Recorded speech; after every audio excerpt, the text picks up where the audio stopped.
The Israelis came 1,500 miles, scored a direct hit on the PLO headquarters based in Tunis, and only just missed the PLO leader, Yasser Arafat. It was a revenge raid by the Israelis following last week's attack on an Israeli yacht in Cyprus. 3 people were killed by a PLO unit from Tunisia. As a matter of principle, it's our view that it is legitimate self-defense to respond appropriately to acts of terrorism.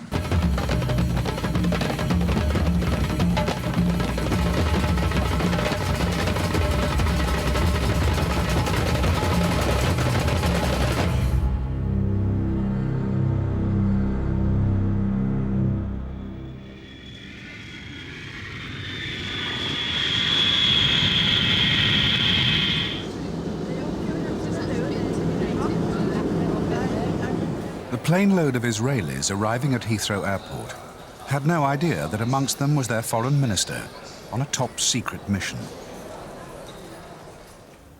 אני באתי מחופש בפיה נוכרית ומשקפיים ועברנו את הבדיקה בשדה התעופה באופן די מהיר, כי הבודקים שאלו אותי אם אני באתי להולידיי או לביזנס. אני לא ידעתי בדיוק מה להשיב. בסוף אמרתי ביזנס. The foreign minister's business was to find a way to end 40 years of conflict between Israel and the Arabs.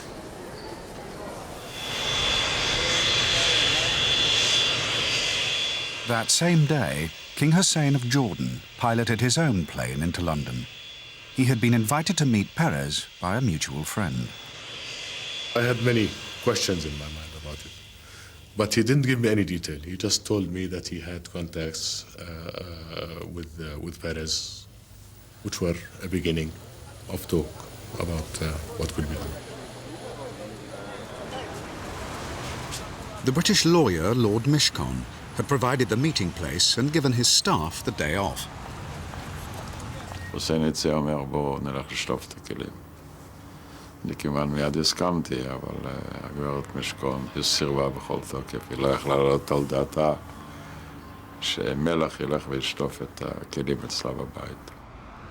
They now settled down to work out how to get the warring parties together. The Arab states would not sit down with Israel without the Palestinians. But Israel considered the PLO terrorists and refused to talk to them. We discussed the impasse.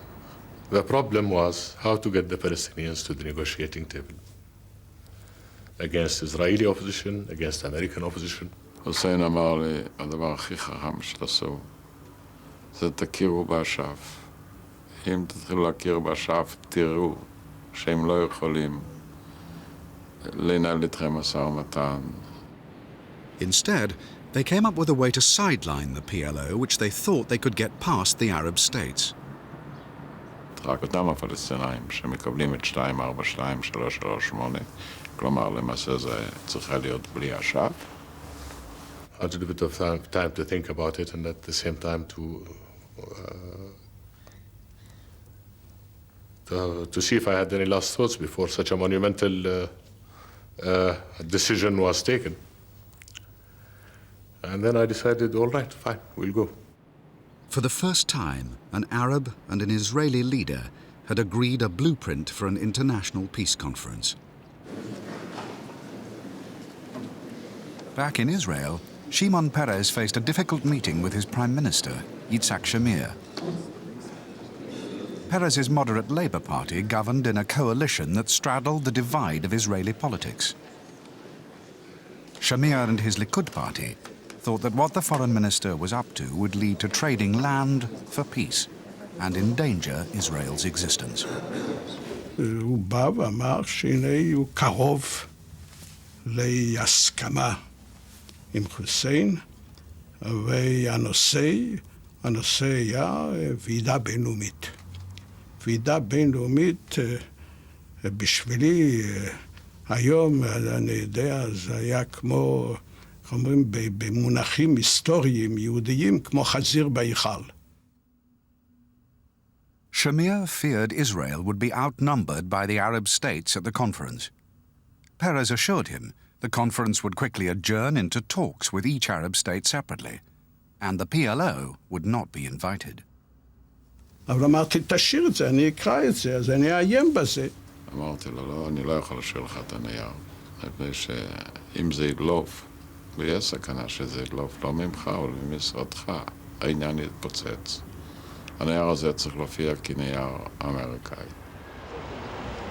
Perez and King Hussein had agreed only America had the clout to get all the parties to attend. So Perez had sent the plan to the Secretary of State. What he proposed now was that I take this on board as my proposal and then present it to the Israeli government. ואז ראיתי סכנה בעצם בואו של שולץ. ואז מצאתי דרך לשלוח אליו את מישה ארנס. And I told Schultz very plainly that the subject of the international conference was a subject of divided opinion in Israel, mainly between the Likud and the Labour Party, and that if he were to come to Israel to provide his support for the agreement that Peres had arrived at, he would be entering Israeli domestic politics. And he said, I'm not going to make the trip. Desperate not to let go of his breakthrough, Perez persuaded Shamir to hear the king's arguments for himself. The king invited Shamir and his colleagues to his house on the outskirts of London for the weekend. ששמיר וחוסיין, שאגב הם באותו גובה שניהם, וזה אולי גם זה תרם לכימיה בין שניהם. הייתה כימיה. The king began by frankly explaining his position. הוא היה מלא ביקורת על האמריקאים. הם אינם עוזרים לו. הם מבטיחים ולא מקיימים. לאחר הסכמי קמפ דיוויד הם הבטיחו שבמוקדם אנחנו נחזיר את כל השטחים שלקחנו. וזה לא קרה. חשבתי לעצמי, אני יודע מי אשם בזה. He was very blunt. There was not very much room for putting any of the ideas or hopes or aspirations that I had in mind. סירבנו לחלוטין, אפילו לדון על הוועידה הבינלאומית. So there wasn't much that we could really speak about or agree about. והייתי בא בלילה לירושלים, ומאחד בבוקר הייתי מופיע בישיבת הממשלה, ואיש לא ידע מה עשיתי ביום לפני כן. We got a report from that meeting from Shamir, who was very happy about it. The king was so courteous. He served a kosher meal. He was listened to me, and he was warm and so on. We got a report from King Hussein, who said, well, we had the meeting and it was terribly discouraging because it's obvious to me that the Prime Minister is not willing to give any ground at all. Prime Minister Shamir had rejected a real chance to negotiate with moderate Arabs rather than the PLO.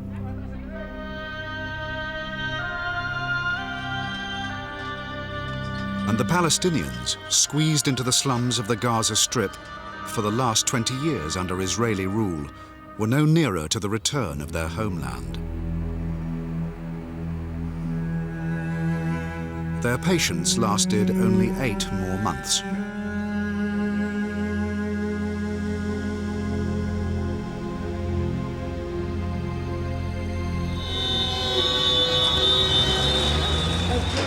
On the 8th of December 1987, an Israeli vehicle hit a car carrying 4 Palestinian laborers. This changed everything. إنه كافة ركاب السيارة قتلوا في هذا الحادث، وكان في اعتقاد إنه هذا الحادث متعمد من قبل السائق الإسرائيلي. Angry crowds soon gathered. An 18-year-old Palestinian threw a stone at some Israeli soldiers. They fired back. The boy died.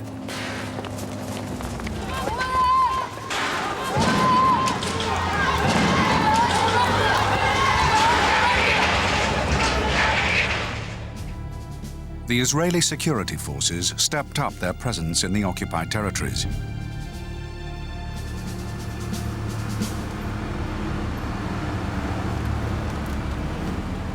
A group of young activists now seized the opportunity to prepare a leaflet to turn the riots into an uprising. وفي الصباح الباكر كان النداء جاهز، كنا محضرين سيارات لكل المناطق، سيارات طلبنا فيها نساء حوامل وأطفال حتى نمررها عن إيرز ونمررها عن الحواجز المختلفة.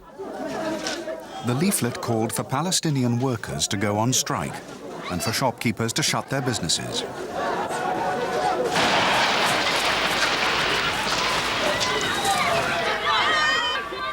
The Intifada had begun.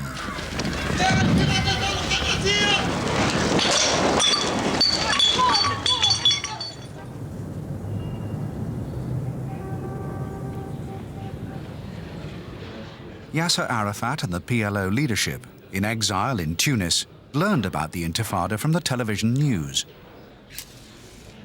It is the resistance and the revolution of all our children, or our women, or our people, or our men. This is the accumulation of the revolution. عدم معرفة من الذي وراء يثير القلق، فكانت المسألة تدخل في جانب الحذر واضح جدا، كنا جميعا بدنا نعرف مين. In Tunis, at the other end of the Mediterranean, the PLO leaders could provide little day-to-day guidance as the Intifada, which began in Gaza, spread to East Jerusalem and throughout the West Bank. The Palestinian flag, an illegal symbol under Israeli rule, began to appear all over the occupied territories. فئات اجتماعية برجوازية أصبح لديها مصلحة أنها تشارك في هاي الانتفاضة. هذا بالنسبة لنا أعطانا نفس. To keep the Intifada going, one young activist sought guidance from Faisal Husseini, the head of one of the oldest Palestinian families. He had spent the last few years in and out of Israeli jails for his political activities. قلت له ما يلي: علينا أن نستمر في هذه الانتفاضة على ما هي. لا تستخدموا أي سلاح أكثر. لا تستخدموا الأسلحة النارية. نحن نحاول بقدر الإمكان أن نلزم الإسرائيليين باستخدام أقل ما يمكن من التكنولوجيا في أسلحتهم مع أكبر عدد من الجنود.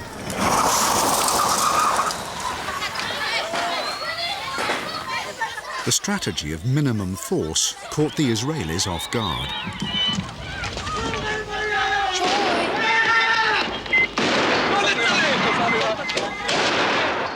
We are facing now a new form of warfare against us. It means the attempt to destroy our existence by violent demonstrations.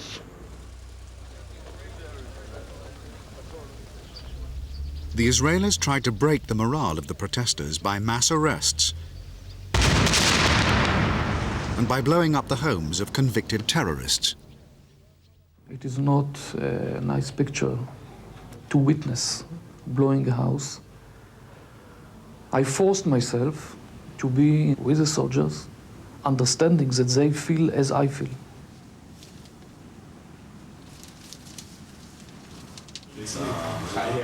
When the cabinet met, it was apparent the Intifada was putting new strains on the coalition. אריק שרון ביקש את רשות הדיבור. השורה התחתונה של הרעיונות שהעלה, השורה התחתונה הייתה, אדוני ראש הממשלה, או הממשלה צריכה לתת הוראה לצה"ל לחסל את האינתיפאדה. צה"ל ימצא את הדרך. היו שרים בתוך הקבינט שהשמיעו הצעות מצמררות, אני אפילו לא רוצה לחזור עליהן. הגיעו עם הצעות להכניס טנקים פנימה, לפתוח באש, ושאחרי שירגו 1,000 הראשונים, אף אחד לא ירים את הראש, ולנו היו ברור ש1,000 הראשונים מכניסים את מדינת ישראל, לא רק גורמים שפך דם מיותר, אלא מחמירים את המצב, מכניסים את מדינת ישראל למצב בלתי אפשרי, והופכים אותנו לפושעי מלחמה.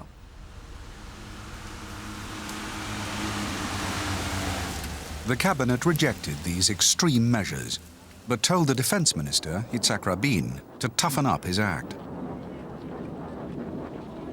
הוא עמד בפני החיילים ואמר להם, רבותיי, החיילים, תפסיקו לעמוד ממול, תסתערו על המפגינים בכוח, בידיים או בעלות, ופשוט תקו כדי שההפגנה תתפזר.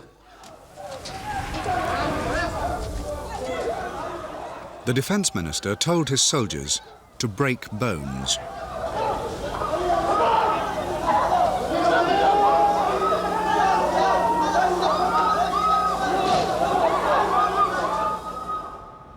Scenes like this were broadcast around the world. They are facing the punishment of the Israelis by their hands, by their stones, not more. Till now, in all over the occupied territories, in every town and village or refugee camp, in all the demonstrations, no one had used a gun or a hand grenade. Abu Jihad, the PLO's military leader in Tunis, now controlled the Intifada.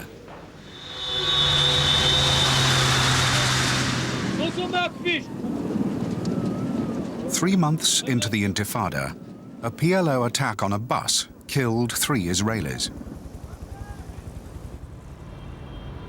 This gave Israel an opportunity to boost flagging morale and strike at the very heart of the enemy. אלה היו דיונים סודיים במסגרת הקבינט. כל פעולה שנעשתה על ידי הצבא, על ידי המודיעין, מעבר לגבול, זה הובא לקבינט לאישור. מישהו מגורמי הביטחון סיפר מה היה תפקידו של אבו ג'יהאד. הוא היה מספר 2 באש"ף, כך הוא סיפר, וגם שהוא היה אחראי לכל הפעילות נגד ישראל בשטחים. The cabinet approved a plan to assassinate Abu Jihad. The foreign minister argued that this would destroy any chance of peace talks. תראה, מה זה חשוב מה הייתה דעתי? אני נושא באחריות. אם אני משתתף, נאמר בדיון, ואפילו אני לא מסכים לפרט כזה, ומתקבלת החלטה, ואני נשאר חבר ממשלה, אני נושא באחריות. אבל כן, אני לא רוצה להתארץ, ולא רוצה להצטדק, ולא רוצה להסתייג. A month later, an elite Israeli commando unit landed on a beach in Tunis. Mossad agents guided them to the home of Abu Jihad. سمعت الصوت وناس لما دخلت البيت عملت ضجيج وصرخة يعني عملوا صراخ وعملوا ضجيج طبعا وأنا فقت من النوم مذعورة يعني بس شفت أول منظر شفنا يعني 3 أشخاص ملتمين وطبعا حاملين رشاشات وهجم أول واحد هجم مسلح أطلق النار على أبو جهاد طبعا وقع المسدس من إيده انكسر وأصيب في كل إيده في قلبه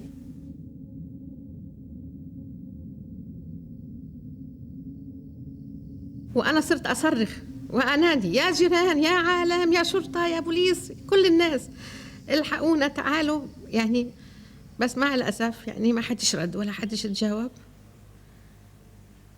بعدين النضال كان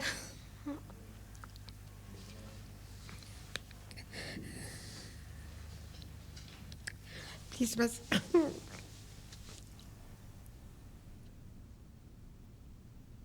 תראה, אבו ג'יהאד זה היה חלק במלחמה הזאת. אבו ג'יהאד היה אחד ממנהיגי האינתיפאדה.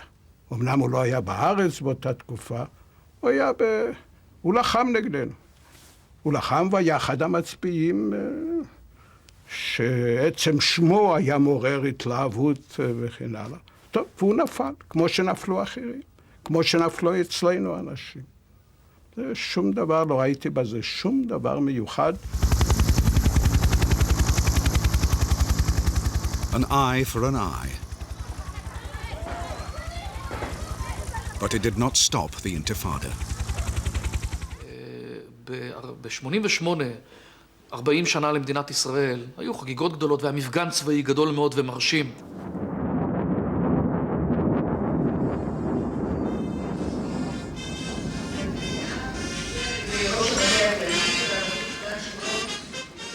יום למחרת או יומיים אחרי זה הסתובבתי בשכם ונתקלתי במקרה, נפגשתי עם קבוצת נערים לבטח זורקי אבנים שמאוד מצא חן ביניהם שפתאום הם רואים את אלוף הפיקוד, קצין הצבא הבכיר, שאותו הם רואים מדי פעם בטלוויזיה, ונוצר איזו שיחה. אחד הדברים שככה היו מעניינים זה שאומר לי נער צעיר, תראה, אתמול ראיתי את ה-F16 שלכם, את ה-F15 בשמיים, אתם כל כך חזקים, יש לכם הרבה כוח, אבל מה אתם עושים כנגד זורק האבן על הקרקע? לזה אין לכם תשובות. ועל כן כאן תמונה הבעיה, זאת עוצמתנו שלנו הילדים.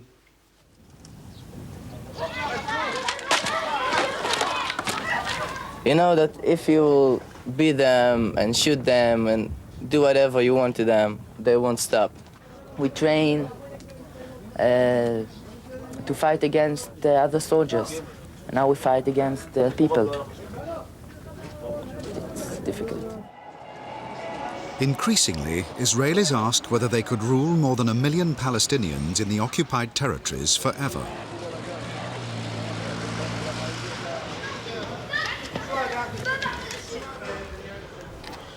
We can't solve this problem. It's the government, it's the politician have to solve that problem, not we are.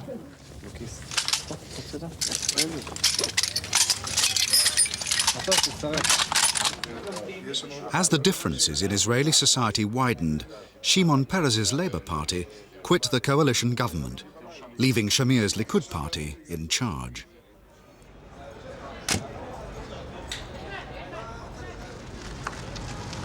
The Intifada had strengthened the hand of the Palestinians, but for how long?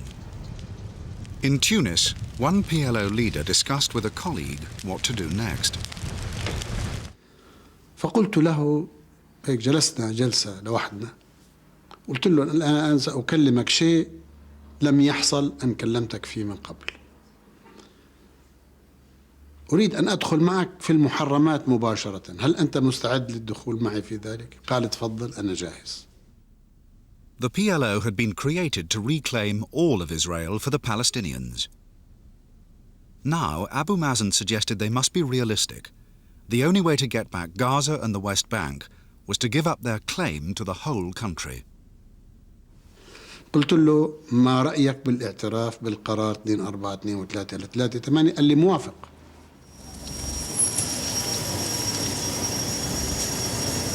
Yasser Arafat accepted an astonishing reversal of policy. It took months to persuade the other PLO leaders to go along with it. The next step was to ask the Americans to open the way to negotiations with Shamir. But the Americans laid down one important condition. Yasser Arafat, the world's most famous guerrilla leader, would have to renounce terrorism. He's got to get up in front of a television camera in some public way and say, for everybody to see him saying it out of his own mouth, these things. The UN General Assembly gathered in Geneva for a special session to hear Arafat. But not all the factions of the PLO had chosen the path of negotiation. الجبهة الشعبية لم تعترف بأي شكل من الإشكال بإسرائيل ولا بقرار 242. هذا موضوع كتير أساسي بالنسبة لي. Arafat's UN speech would be a difficult balancing act. I hereby once more declare that I condemn terrorism in all its forms. That was for the Americans. And in a pattern that was to punctuate the whole speech, the next phrase was for the PLO radicals. And at the same time, salute those sitting before me in this hall who, in the days when they fought to free their countries from the yoke of colonialism, were accused of terrorism.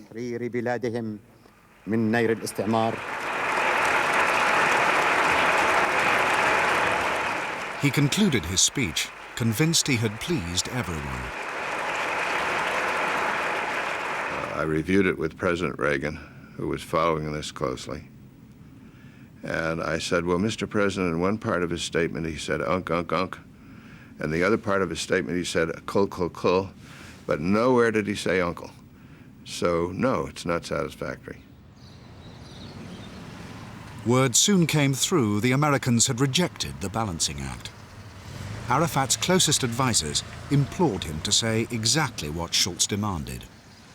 كان واضح إلي بأنه عرفات في نفسه صراع قوي ماذا يفعل يقول أو لا يقول يماطل أو يذهب مباشرة ليعلن الكلام الذي مطلوب منه. The next morning, Arafat called a press conference. I repeat for the record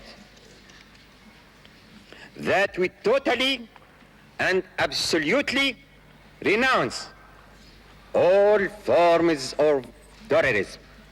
I view this development as one more step toward the beginning of direct negotiations between the parties, which alone can lead to such a peace. But Israel's prime minister was unimpressed. שהוא עשה מין תנועת ביטול כזאת. אין לזה שום משמעות. פשוט לא כדאי לבזבז זמן על ניתוח הדברים שאמר ערפאת. We cannot trust them. They are criminals, they are liars, they are enemies of our people. The Americans had moved the PLO to the negotiating table. To bring Israel there would require another twist in the plot.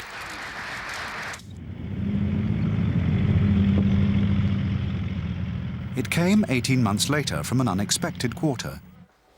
Iraq's president, Saddam Hussein. On the 2nd of August 1990, Saddam's army invaded Kuwait. The Americans set out to build a coalition to eject him. The most difficult to win over was President Assad of Syria, a militant Arab nationalist. His support was essential to carry Arab opinion.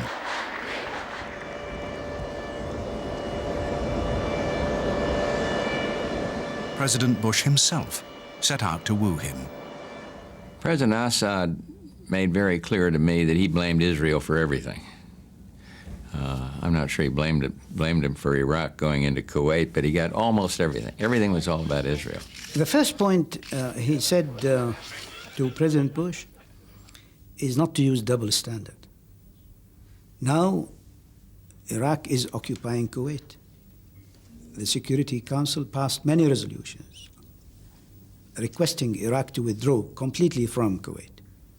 We have resolutions relevant to the Arab-Israeli conflict, requesting Israel to withdraw from the Arab-occupied territories.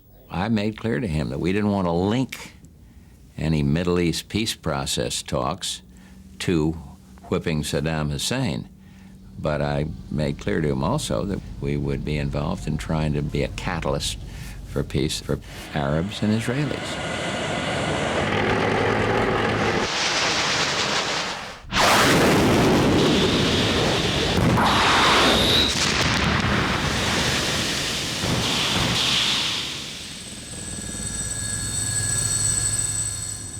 3 months later, the American-led coalition celebrated victory over Iraq.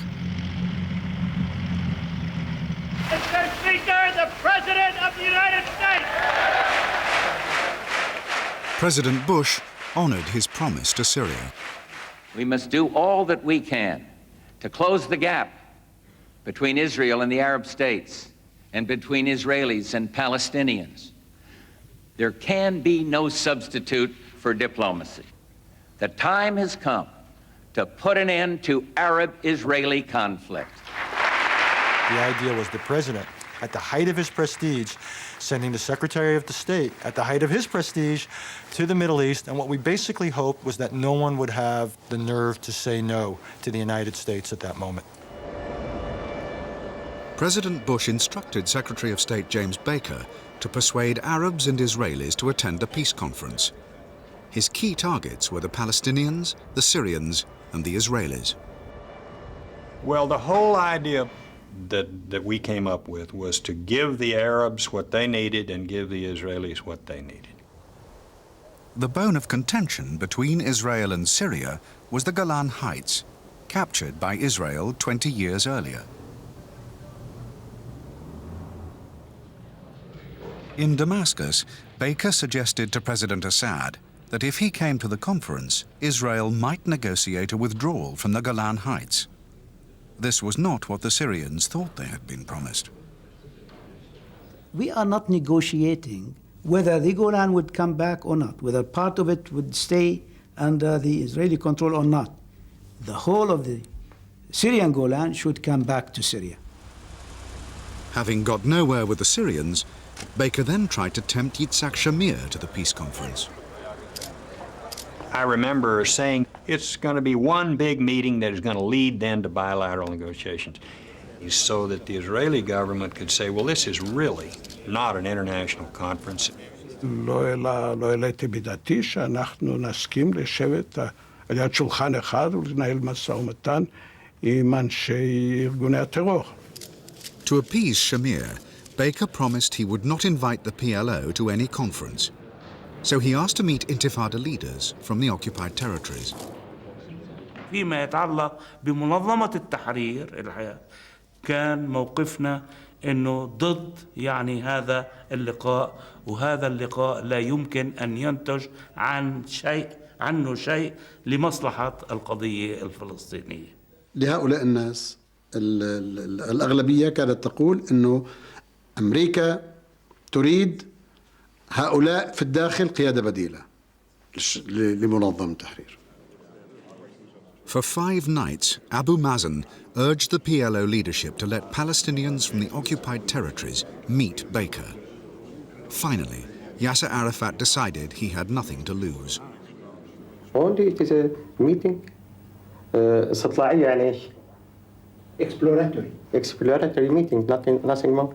If things would proceed positively, then the leadership would take the credit. If things did not work out, then we as individuals would take the blame.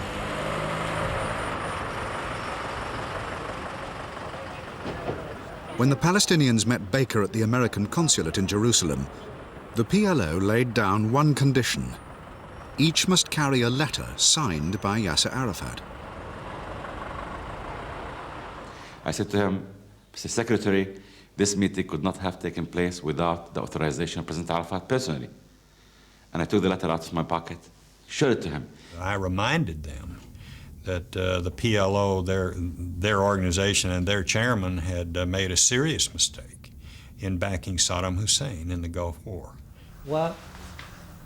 وجلس بهذا الشكل وواجهنا وكأنه نوع من الصراع.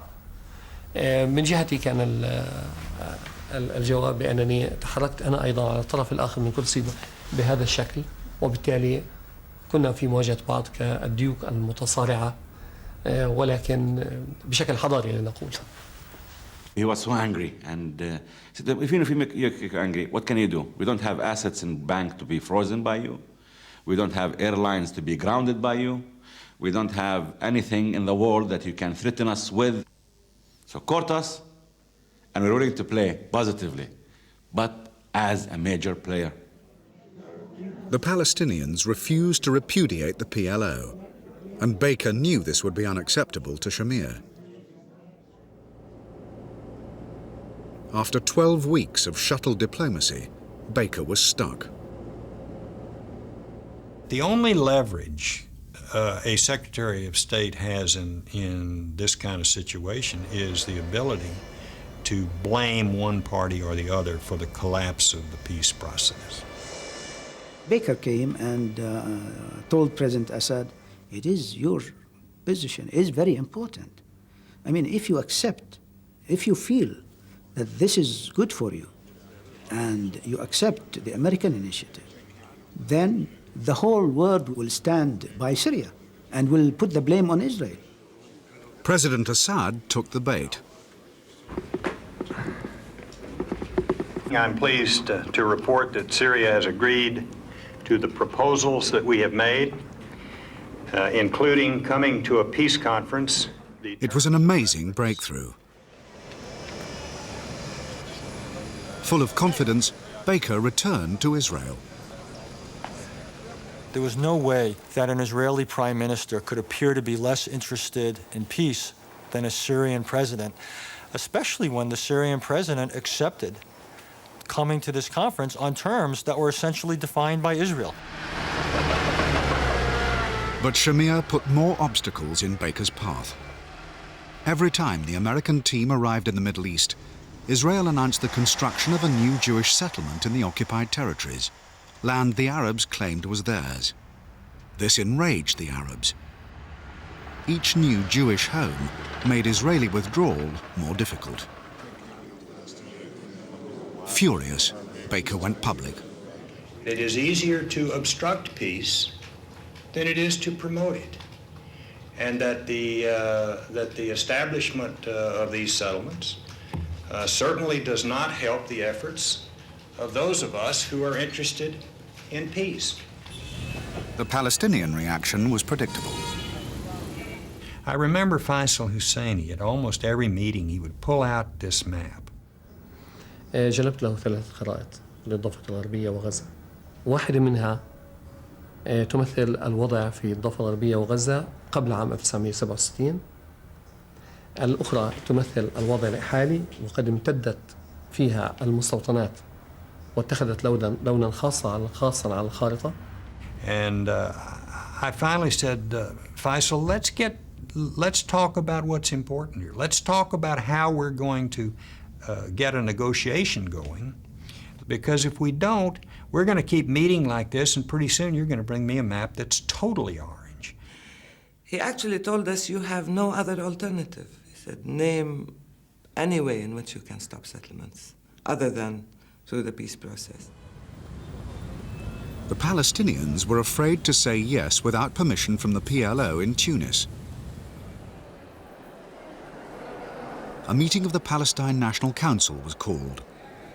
اجا الوفد الفلسطيني وسأل بيكر في عودة قال لهم لا. طيب كويس. في دولة قال لهم لا. طيب في تقرير مصير قال لهم لا. طب في منظمة تحرير موجودة بالوفد حتى تدافع عن قضيتنا قال لهم لا. أنا عم بجاوب جد. وأخي أبو عمار يعرف إنه الأجوبة حتى هذه اللحظة دقيقة وأنها لا لا لا. قلت هذه الجملة: إن لم نفعل ذلك سيمر مرة أخرى أمام المحطة، لكنه سيمر مسرعا، وبالتالي لربما لا تتاح لنا فرصة صعوده مرة أخرى. I said we don't want to be passive victims of history. We want to challenge, to intervene, to intrude, to participate and to present our own narrative, to speak for ourselves. And this is a forum. It was a forum Arafat himself had wanted to attend. Reluctantly, he agreed that the team from the occupied territories, not the PLO, would represent the Palestinians. But Yitzhak Shamir had a final card up his sleeve. He asked the Americans to guarantee a loan of $10 billion to help absorb the Soviet immigrants who were now pouring into Israel. I don't want to interfere in the American interior affair, but I would like to inform everybody that not to forget that they are using these billions in building more illegal settlements on our land. זו הייתה הדרך שלנו לבנות את המדינה שלנו. מה האידיאל הציוני? לרכז את העם היהודי בארץ הקטנה הזאת. ובשביל זה אנחנו צריכים להקים יותר ויותר יישובים קטנים וגדולים. ומה זה התנחלויות? זה לבנות יישובים. לא יותר מזה. לא על חשבון הערבים. לא על אדמות שלהם. The Americans were unable to stop the Israelis building settlements. To save the conference, the president delayed the loan. Shamir played his ace, the Jewish vote in America. I was approached by the leaders of some of the biggest Jewish organizations. A Republican was head of AIPAC, which is a very strong American-Israel Political Action Committee, and he told me that I was making a huge mistake politically. President Bush took on the Israeli lobby. For the first time in history, the vision of Israelis sitting with their Arab neighbors to talk peace is a real prospect. Nothing should be done that might interfere with this prospect. And if necessary, I will use my veto power. ראינו בטלוויזיה את עמדת נשיא ארצות הברית, שהייתה מאוד חריפה, הפעם נגד יהודי ארצות הברית. טוב, אני התרגזתי.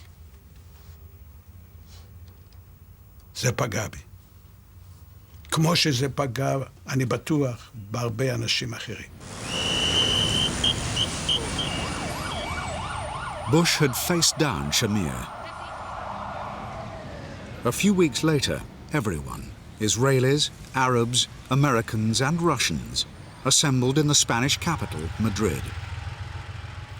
For the first time, Palestinians were invited to sit at the top table. Today we have made a major step forward. There is a recognition of the Palestinian national identity. The Palestinians are speaking out for themselves for the first time in history. The delegates gathered at the Royal Palace.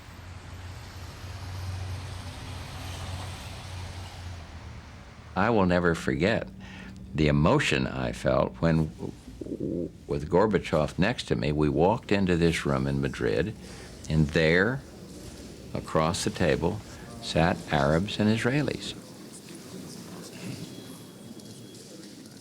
We come to Madrid on a mission of hope, to begin work. Everyone expected each Middle East delegation to be led by its foreign minister, but Shamir had a better idea. חשבתי לעצמי, אולי חשוב שלמדריד אני אעשה. Yitzhak Shamir had devoted his life to fighting for Israel, doing whatever he thought necessary to establish, maintain and defend the state. As he got up to speak, the conference waited to hear if he was now ready to lay down the sword. I could go on and recite a litany of facts that demonstrate the extent to which Syria merits the dubious honor of being one of the most oppressive, tyrannical regimes in the world. But this is not what we have come here for. He attacked Syria bitterly and accused Syria of being on the list of terrorism. And I was very angry. I looked over and I saw Farouk Shara's face, he just froze. And he called one of his aides over. The aide pulled something out of his pocket. So immediately, his face changed and he smiled. He said, okay, go back. I will write my speech. I told him, Mr. Minister, it's 15 minutes left. Yesterday we spent 7 hours to prepare your speech. He said, don't worry, I will write headlines. So I lay aside my prepared speech and said openly, he is the last one to have the right to speak about terrorism because he himself was a wanted terrorist. I shall just show you, if I may, a photograph, an old photograph of Mr. Shamir. Why was this picture distributed? It was distributed because he was wanted. He helped in the assassination of Count Bernadotte, the UN mediator in Palestine, as I recall, in 1948. He kills peace mediators. I remember the faces of the Israeli delegation. They were colorless. عندما كان عمره 32 عاما. المعلومات هي موزعة في أوروبا في ذلك الوقت. The Palestinians joined in the attempt to humiliate Shamir. How could they demonstrate that he was sitting down with the PLO in all but name. So I said the only thing that symbolizes Palestinians is the black and white kufiya, which President Arafat wears all the time. So I decided to put it in my shoulder. And the angle of my seat came directly looking Shamir on the eye. It was engineered by God. It was just perfect. And I looked at him and I said to him, I nodded in my head, I said, he shook his head like this. I smiled. Really, he went this way. So I winked to him. And he said, just do this. And then after the session was over, everyone is surrounding me. So I said, why the sensitivities? We are the key to peace, to your peace process as Palestinians. And you must realize the new facts of life. Amid mutual recrimination, the conference broke into one-to-one talks between Israel and the Arab states. אז התקדמנו משני עבריו של השולחן גדול באמצע, והתיישבנו כולנו קפואים כמו רובוטים. ואז האמריקאי והרוסי סגרו את הדלת, והיה לי רושם שהם ברחו מהר כל עוד נפשם בהם, משום שלא רצו להיות נוכחים במעמד כזה. It was difficult, half an hour. For me, for example, this will be the first time I sit face to face with the Israelis. מהתביעה הסורית, שאנחנו נאמר משהו שמהווה התחייבות לנסיגה מרמת הגולן. אנחנו לא הסכמנו להיכנס לתוך הסד הזה. The withdrawal should not be a question for negotiation. The withdrawal is either there would be a withdrawal, full withdrawal, or there would be no peace. אומר, אני חשבתי שבאנו לכאן על פי מתכונת שונה לחלוטין ממה שיוצא מדבריך. המתכונת היא שטחים תמורת שלום. ואני לא שמעתי בכל הנאום שלך את המילה נסיגה, כיוון שהיא מילת המפתח. אם אתם נסוגים, יהיה שלום. America had finally brought the warring parties to the conference table. But it would take a new prime minister before Israel would seize this opportunity. On the 23rd of June 1992, Yitzhak Rabin was elected.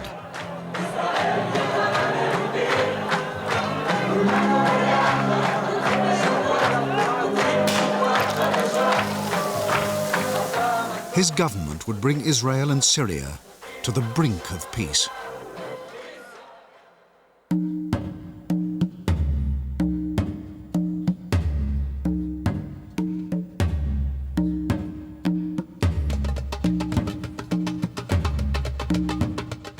Jeremy Bowen's documentary from 2008 examines the events leading up to the Israeli War of Independence in 1949 and its impact on Jewish-Arab relations. The Birth of Israel, watched now on BBC iPlayer.